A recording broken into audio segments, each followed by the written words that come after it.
मात्र 19 साल का आतंकवादी गिरफ्तार। दूसरे आतंकवादी की उम्र 25 साल। जब उन्होंने आतंकवाद की क्लास में कदम रखा तो वह मात्र 16-17 साल के थे। आतंकिस्तान पाकिस्तान में बैठे आतंकियों ने किया था उनका ब्रेन वॉश। नूपुर शर्मा के विवादित बयान का समर्थन करने वाले लोगों की जिस तरह हत्या की जा रही है और उनके फैमिली मेंबर्स को धमकी दी जा रही है, उसमें हमारे पड़ोसी मुल्क पाकिस्तान के आतंकवादी संगठनों का कितना इन्वॉल्वमेंट रहा है, यह बात किसी से छुपी नहीं है। सब जानते हैं कि पाकिस्तान अपने अंदरूनी मसलों पर ध्यान देने के बजाय भारत की शांति को भंग करने के मौके ढूंढता रहता है। नूपुर शर्मा के विवादित बयान के बाद समर्थन में पोस्ट करने वाले लोगों की टारगेट किलिंग की गई और वीडियो बनाकर वायरल भी किया गया। यहां तक कि नूपुर शर्मा को जान से मारने की धमकी का वीडियो भी वायरल किया गया। इसी धमकी को सच कर दिखाने के लिए पाकिस्तान ने एक बड़ी साजिश को अंजाम दिया था, लेकिन उत्तर प्रदेश की ATS की मुस्तैदी से उसके मंसूबों पर पानी फिर गया। 15 अगस्त को ATS ने नूपुर शर्मा की हत्या की साजिश रचने में सहारनपुर से गिरफ्तार आतंकी नदीम के साथी हबीबुल्लाह इस्लाम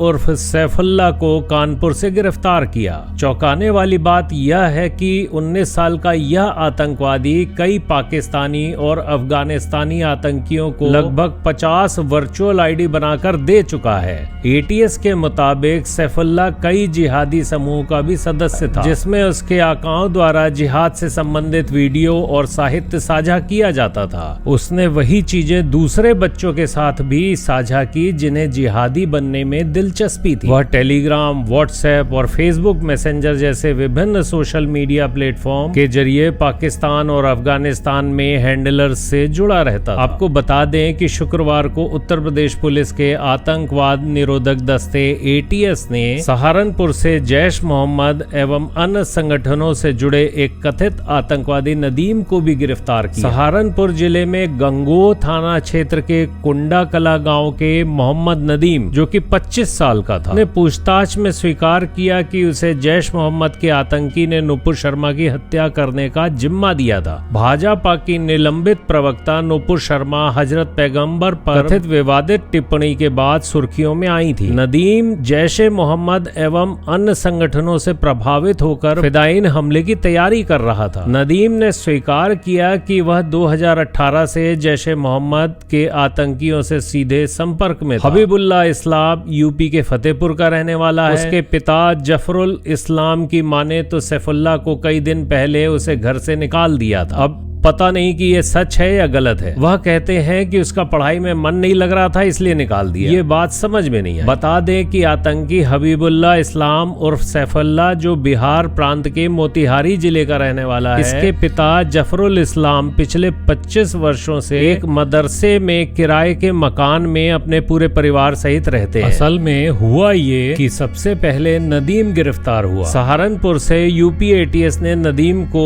गिरफ्तार किया। अब उसकी निशानदेही पर कानपुर से सैफुल्लाह की गिरफ्तारी हुई है। फतेहपुर में जैसे ही ATS के हाथ सैफुल्लाह के गिरेबान तक पहुंचे, छूटते ही उसने यह कहा कि वह सच्चा मुसलमान है और वही कर रहा है जो उसे दीन में कहा गया। उसके बाद उससे पूछताछ का लंबा सिलसिला शुरू हुआ तो उसकी कट्टरपंथी सोच सामने आ गई। इसका अंदाजा इस बात से लगाया जा सकता है कि उसे अफगानिस्तान में शासन कर रहा तालिबान भी ठीक प्रकार से काम करते नहीं दिखाई पड़ रहा। पाकिस्तान भले ही ढिंढोरा पीट ले कि उसे इस बारे में रत्ती भर की जानकारी नहीं थी, लेकिन सच तो यह है कि भारत के मुस्लिम युवाओं का ब्रेन वॉश करके उन्हें अपने हाथों की कठपुतली बनाने का काम शुरू से करता रहा है और आगे भी वह अपनी हरकतों से बाज नहीं आ रहा। अब देखना यह है कि भारत उसकी साजिश का किस तरह से पलटवार करता है।